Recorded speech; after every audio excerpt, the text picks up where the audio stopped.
Welcome.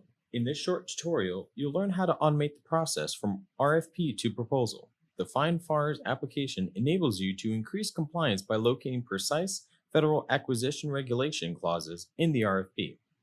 Let's get started.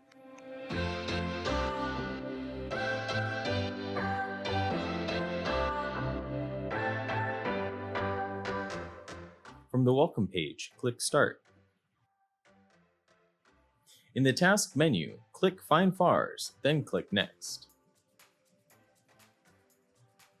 Select a project from the Projects menu. Click the document you want to review, then click Analyze. The Analysis Result page opens with the results. Here you can edit the data by combining and splitting sections. From the top ribbon, you can export to a template. If this tutorial was helpful, click here or subscribe to see more videos to learn how to use the Content Analytics platform in a quick and easy way. Thanks for watching, and we'll see you in the next tutorial.